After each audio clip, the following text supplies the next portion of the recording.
Assalamu alaikum, my dear students. This is the book of class 10th chemistry. Okay, and today I am giving a lecture of chapter number 4. Chapter number 4 name is biochemistry. Students, in the previous videos we have discussed about the carbohydrates, proteins, lipids, vitamins.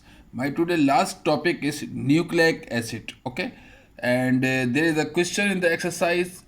Define nucleic acid. And see here, question number 4. Describe in detail nucleic acid, RNA, DNA. ये क्या होता है nucleic acid, RNA, DNA को define कीजिए. So students, we are coming to the questions which is the nucleic.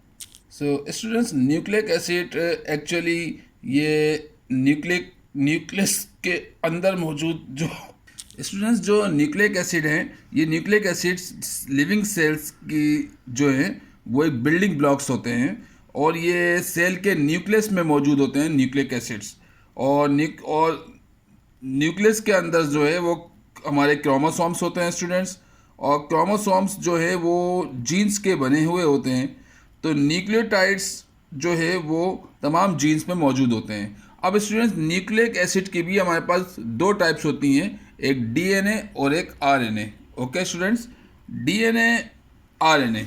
तो students, पहले हम nucleic acid को डिस्कस करते हैं. इसके बारे में लिखा हुआ है कि name nucleic acid implies that they generally occur in nucleus of the cell. Cell के न्यूक्लियस में होते हैं. ओके, और ये साइटोप्लाज्म के अंदर भी मौजूद होते हैं. तो स्टूडेंट्स, जो ये प्रोटीन्स, न्यूक्लिक एसिड और बाईपॉलीमर्स होते हैं, ठीक है, they are most important of all biomolecules से बने हुए होते हैं. और ये जो जेनेटिक इन्फॉर्मेशन है पेरेंट्स से चिल्ड्रन में ट्रांसफ़र होती हैं वो न्यूक्लिक एसिड डीएनए के थ्रू होती हैं.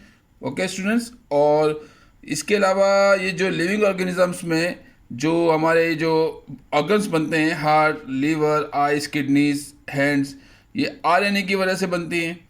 और न्यूक्लिक एसिड में जो न्यूक्लियोटाइड होता है ये तीन चीज़ों से मिलकर बनता है, पेंटोज शुगर, फॉस्फेट ग्रुप और नाइट्रोजनियस बेस. ओके स्टूडेंट्स, अब टाइप्स है न्यूक्लिक एसिड की दो टाइप्स हैं, एक डीएनए और एक आरएनए. स्टूडेंट्स, डीएनए की फुल फॉर्म है डीऑक्सी राइबो न्यूक्लिक एसिड.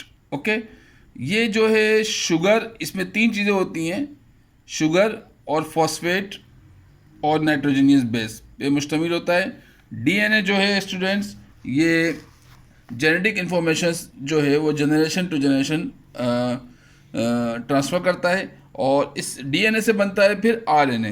तो आरएनए की जो फुल फॉर्म है राइबो न्यूक्लिक एसिड है. स्टूडेंट्स, आरएनए जो है ये भी डीएनए की दूसरी टाइप है. और आरएनए में का जो कोड है इसमें चार चीज़ें होती हैं, साइटोसिन, गुआनिन, एडेनिन और थाइमिन. ओके स्टूडेंट्स, तो ये इसका फिर इसकी इम्पोर्टेंस है इसकी कि न्यूक्लिक एसिड्स जो है वो आमतौर पे जेनेटिक इन्फॉर्मेशन को स्टोर करता है.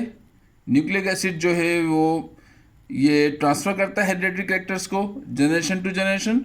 और न्यूक्लिक एसिड जो है ये एटीपी की फॉर्म में एक सोर्स ऑफ एनर्जी होती है. तो स्टूडेंट्स, ये लॉन्ग आंसर्स में इसको आप पूरा यहाँ से उतार लीजिएगा, पेज नंबर 64 पे न्यूक्लिक एसिड के बारे में शॉर्टकट लिख लीजिएगा यहाँ से. उसके बाद इसकी टाइप्स हैं डीएनए और आरएनए, इसके बारे में लिख लीजिएगा और इसकी कुछ इंपॉर्टेंस हैं. ओके, ये आप यहाँ से उतार लीजिएगा पेज नंबर 66 से.